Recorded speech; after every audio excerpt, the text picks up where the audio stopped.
We don't have businesses, we can't have teams, we can't employ the top talent if we do not have the revenue coming in. So it's important that we focus on those revenue producing activities. I want you to figure out, by saying yes to those 5 things, what did you have to delay? What did you have to delegate? Or what just plain didn't get done? Because if you, the leader, throw your strategy aside and continue to say yes, your team will follow you. Leaders that always say yes create a burnout culture. Leaders and teams and business owners that they've done give the team permission to say no. No isn't negative. No is a way to protect our time and our energy and especially our focus.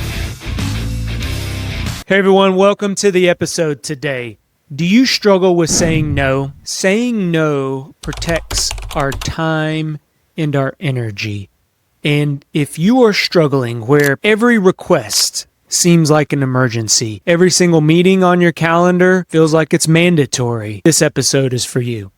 We are going to unpack the reasons why you, as a business owner, as a leader of an organization, need to understand the power of saying no.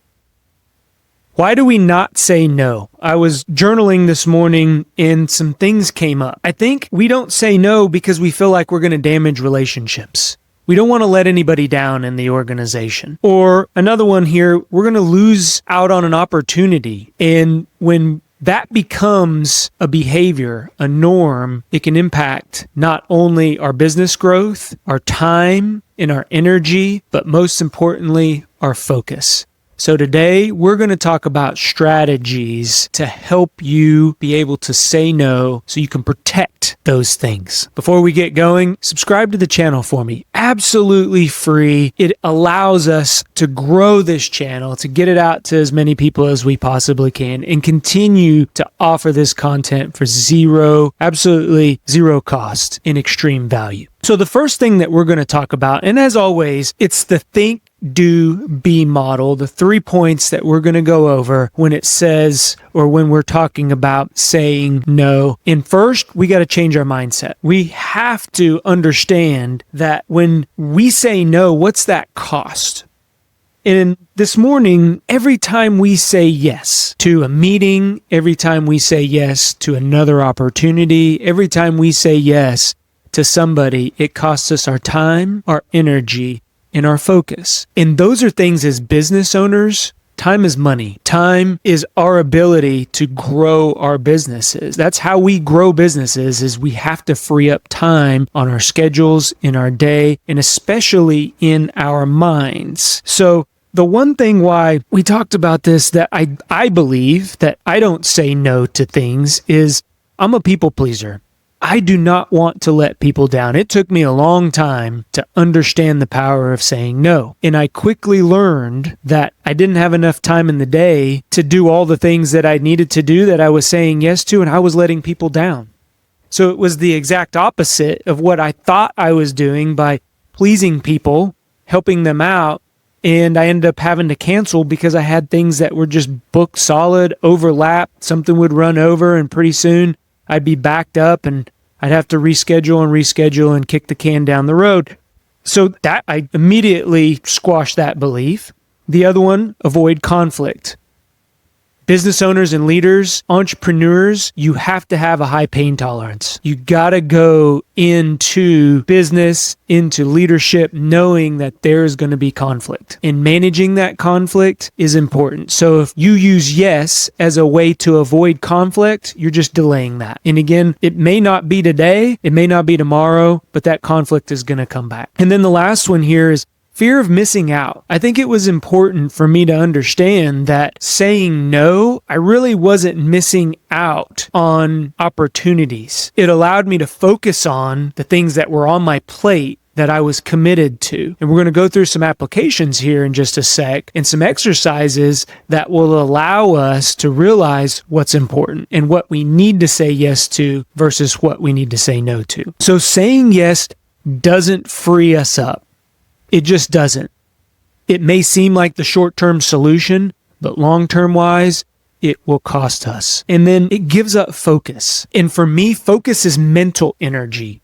Focus is the things that I need to do to grow my business, to grow my teams, and ultimately to make money. We don't have businesses. We can't have teams. We can't employ the top talent if we do not have the revenue coming in. So it's important that we focus on those revenue producing activities, and saying yes to everything doesn't allow us to do that. So John, you've told me what it is. You've told me why we say yes.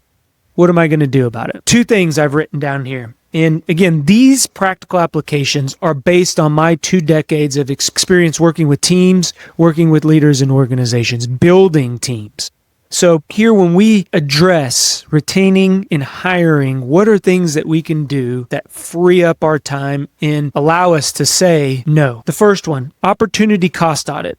In this, I want you, get out your journals, get out a sheet of paper, or write this down, because I want you to do this. It's very important for us to evaluate the last 5 things we said yes to. Write them down. And then I want you to figure out, by saying yes to those 5 things, what did you have to delay? What did you have to delegate? Or what just plain didn't get done? That will help you realize that maybe you should have said no to 2, 3. Maybe you should have said no to all 5 of those things. Whatever that looks like, what did you have to delay? What did you have to delegate? Or what just plain didn't get done because you said yes? Your last 5 things.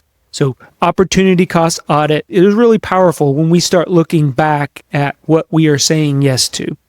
And then the yes to no ratio. And here, I want you to realize that saying yes to high opportunities, to those things that yield value, is the right thing to do. When we say no to the things that don't yield value, that don't bring high opportunity to our businesses, we're doing the right thing. And it just seems negative when we use the word no, but we are protecting our focus. We're protecting our mental energy and our time by saying no. So those 2 activities are going to help understand the real cost, because that opportunity cost, those are things that we couldn't focus on, that we should focus on as the leaders and as business owners. So the second topic we're going to talk about here is the reframing no, saying no, as a leadership tool and not rejection. Back to what I was saying earlier, that I felt like I was letting people down, but in the end, I was letting them down anyways. It wasn't the yes or the no. It was the fact that I didn't have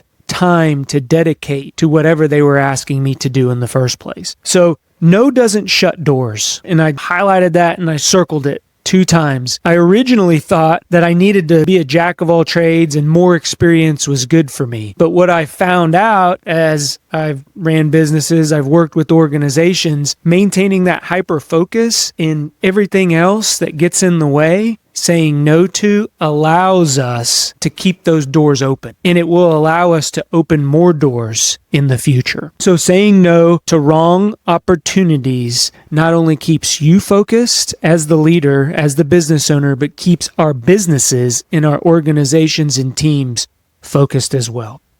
So it's not rude. It's not disrespectful. We actually, in turn, when I say no to a service that somebody wants, or maybe even a coaching opportunity, I will say no to because it's just not the right fit. I'm respecting their time, and I'm respecting the fact that they're going to spend money on those services, and I don't have the time to dedicate to adding full value to that individual. So it's not disrespectful. It actually, in turn, if you look at it as time and money saving them, it is very respectful to say no. Try it on. I want to take a quick break from the episode today to talk about a couple things.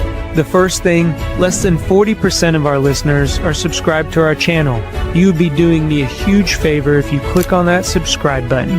It helps us grow our Go Be Great community and get this podcast out to as many people as we possibly can.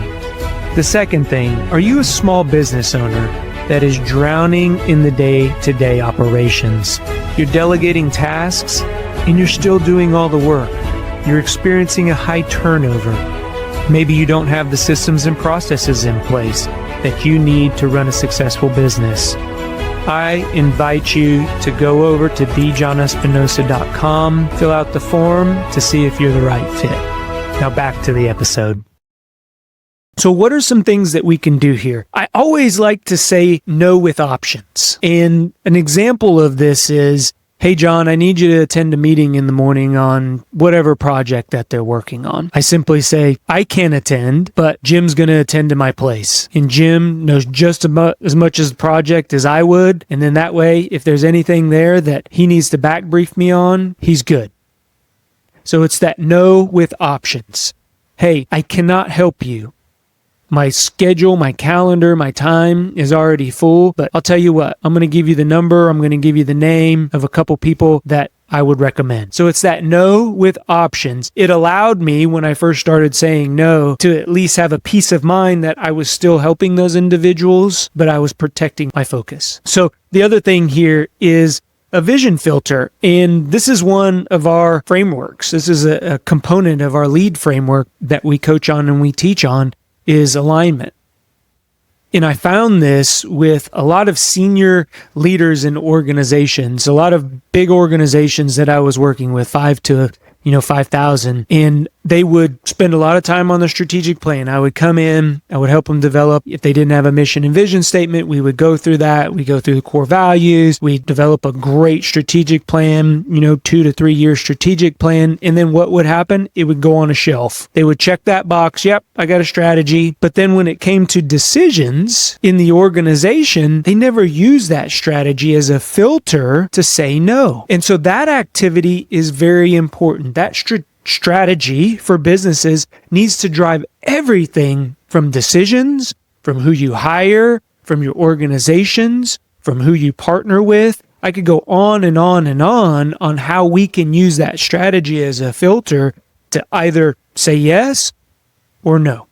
So those are two ways that we can reframe no and use that as a leadership tool. The last one we're going to talk about, as always, so we've identified the way that we have to think differently about saying no. What are the things that we're going to do? We're going to use no as a leadership tool. And now this being part. So how are we going to integrate it into the culture? That starts with modeling. The team is watching how you protect your time. Everybody, not just your team, depends on what level of the organization. Everybody below you that you have influence on is watching how you protect your time. So if you're on the phone after hours responding to emails, they are going to feel like as if they have to do that. They're going to say yes to responding to that email. They're not going to protect their time and their energy. If you're squirreling and you're saying yes to every single opportunity and every single customer that puts a shiny object in your face or vendor, what are they going to do? They're going to say yes to everybody coming in, knocking on their door, calling them, trying to sell them an opportunity, trying to sell them that new SaaS or that new software that's going to revolutionize your business. Does it fit? Go back to the filter within the strategy of the organization.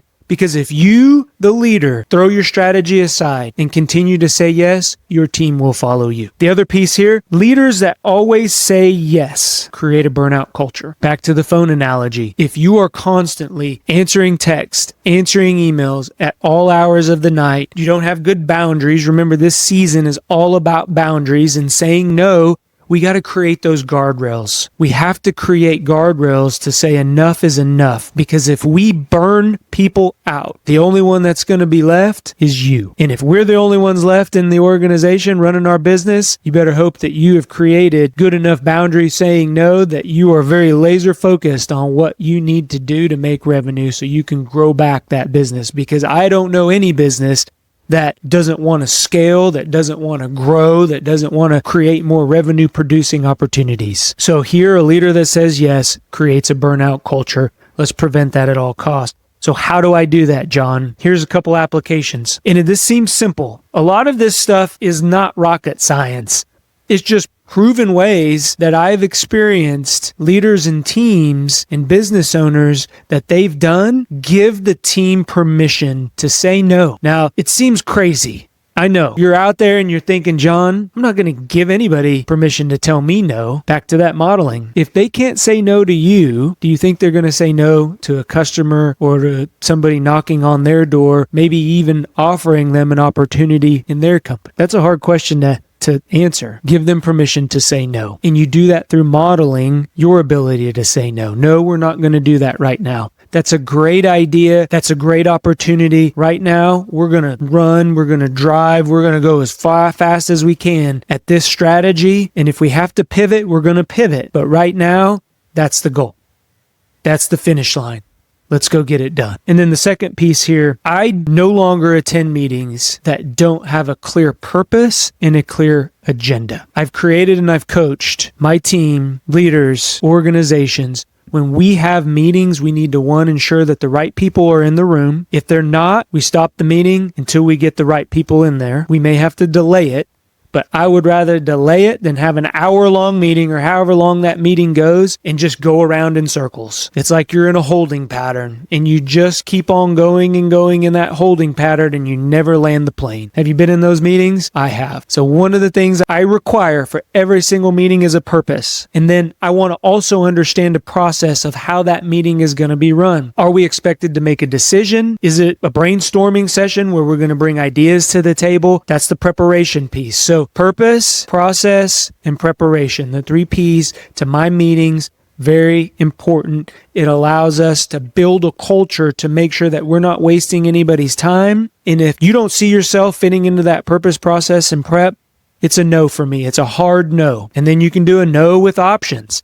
Hey, I'm not the right person that needs to be in this meeting. I know who is. And then tag that person. Those are 3 great strategies for you. Remember, you got to do, then you got to think differently. And then you got to be the person that says no and models no, because no isn't negative. No is a way to protect our time and our energy and especially our focus. To challenge you, implement one of these. Do it. I promise you, leave your comments. Let's get some interaction going. Ring that bell. And again, if you're not subscribed, click that subscribe button. I would appreciate it. It would mean a lot to me. I believe in you. Go be great. Talk to everyone later. Bye. If you like what you're hearing, do us a favor. Click on that subscribe button. Give us a thumbs up or leave a comment. That lets us know that what we are putting out benefits you. If you want additional information or resources or learn how to work with me, head on over to thejohnespinosa.com, because when we become better versions of ourselves, it helps us get others to where they're going. Go be great. Talk to everyone later.